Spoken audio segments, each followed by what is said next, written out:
Hello everyone, कैसे हैं आप लोग। उम्मीद करती हूँ अच्छे ही होंगे। सो गाइस, पिछले पार्ट में हमने दिखाई था कि दोनों इतना प्यारा सा रोमांटिक मोमेंट, रोमांटिक सा टाइम स्पेंड करते हैं। काफ़ी ज़्यादा जेलेसी और थोड़े से क्लैशेस के बाद। सो वैसे भी लाइफ है यार, अप्स एंड डाउन्स तो चलते ही रहते हैं। हर वक्त अच्छा होना भी तो ज़रूरी नहीं है ना, लाइफ बोरिंग सी हो जाती है। सो ऐसे ही इनके में होने वाला है, कभी प्यार, कभी झगड़ा, कभी तकरार। तो ज़्यादा मैं आपको बोर नहीं करती हूँ, चलिए बिना देरी की स्टोरी को स्टार्ट करते हैं।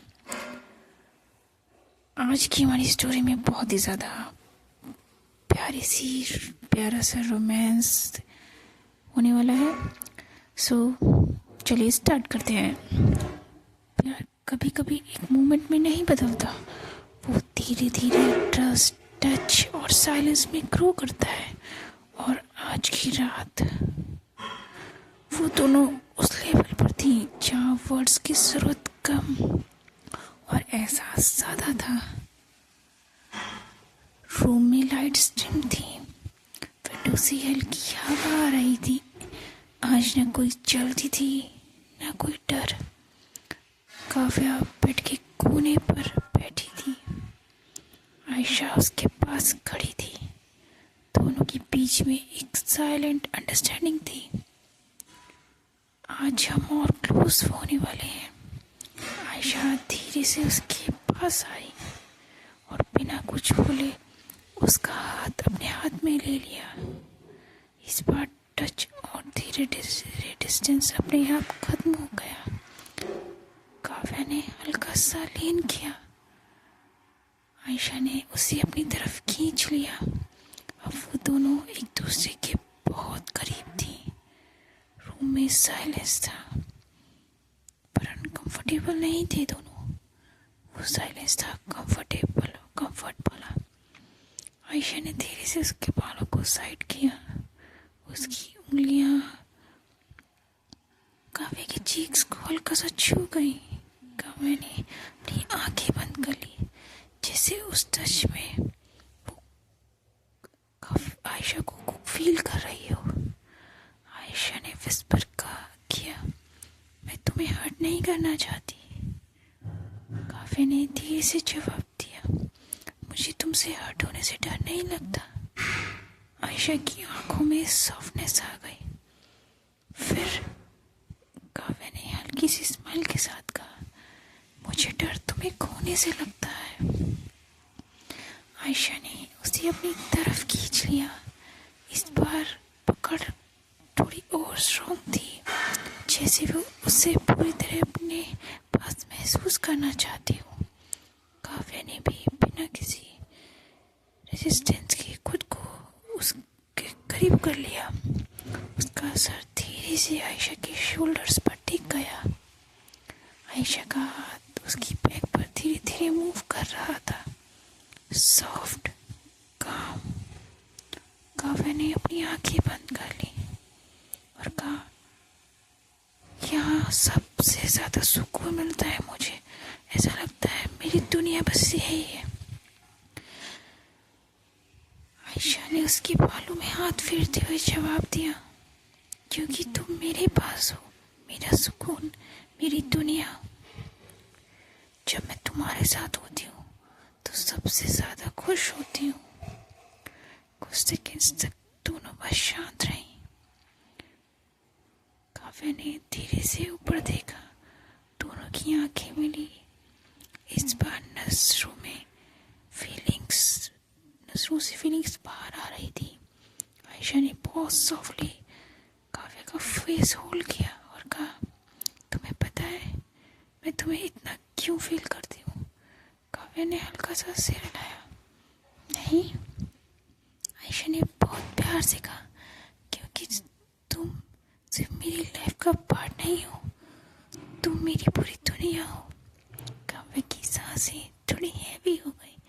उसने धीरे से जवाब दिया, फिर मुझे कभी दूर मत करना। आयशा ने उसके फॉरहेड को अपने फॉरहेड से हल्का सा टच किया।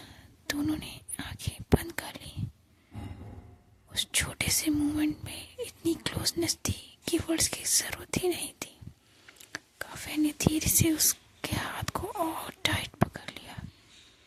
रूम में सब कुछ धीमा हो गया।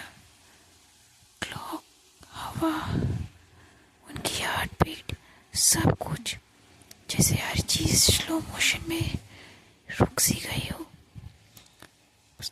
पूरी दुनिया, हर चीज़ उन्हें एक दूसरे की ओर करीब लाना चाहती हो।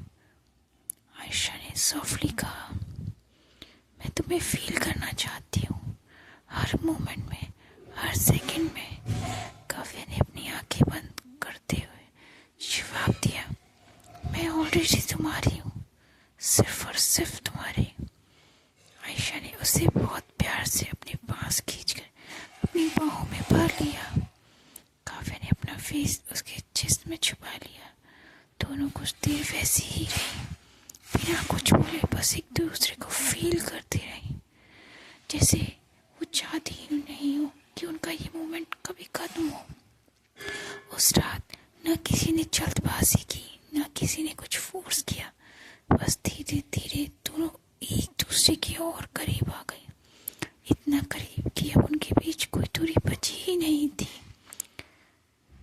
कभी कभी सबसे गहरी इंटीमेसी वर्ड से नहीं, डस्ट और साइलेंस से बनती है।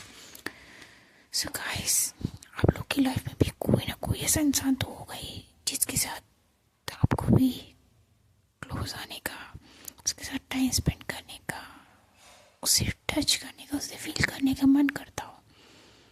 फिजिकल वे में नहीं, पर बस उसे देखने का, उसकी बातें सुनने का, उसे अपने सामने रखने का मन करता हो। सो कमेंट सेक्शन में ज़रूर बताइए कि आपकी लाइफ में कौन ऐसा स्पेशल पर्सन है। और अगर आप, और एक बार खुद को भी इनकी जगह पर रखकर फील कीजिए कि अगर आप इनकी जगह पर होते तो क्या करते। एंड कमेंट सेक्शन में ज़रूर बताइएगा कि आपको स्टोरी कैसी लगी, स्टोरी का कौन सा पार्ट आपको सबसे ज़्यादा पसंद आया, ये भी ज़रूर बताइएगा। एंड फाइनली हम 100 कंप्लीट कर चुके हैं। आई होप, मैं बहुत मेहनत करूँगी, 500 पे हम जल्दी से कंप्लीट करेंगे, हमारी फैमिली बहुत बड़ी हो जाएगी। सो मिलते हैं आपसे नेक्स्ट एपिसोड में, तब तक के लिए take care, bye bye. And अगला एपिसोड काफ़ी ज़्यादा मज़ेदार होने वाला है, सो मिस बिल्कुल भी मत करिएगा। और जो भी मुझे इतना सपोर्ट करते हैं उनका मैं दिल से शुक्रिया अदा करना चाहती हूँ कि आप शुरू से मेरे साथ बने रहें। एंड प्लीज़ आगे भी ऐसे सपोर्ट करते रहिए। मुझे बहुत खुशी मिलती है जब आप लोग मुझे इतना सपोर्ट करते हैं, मुझसे बातें करते हैं। सो अभी तो लाइव पॉसिबल नहीं है, बट श्योरली जल्दी से हम लाइव करेंगे।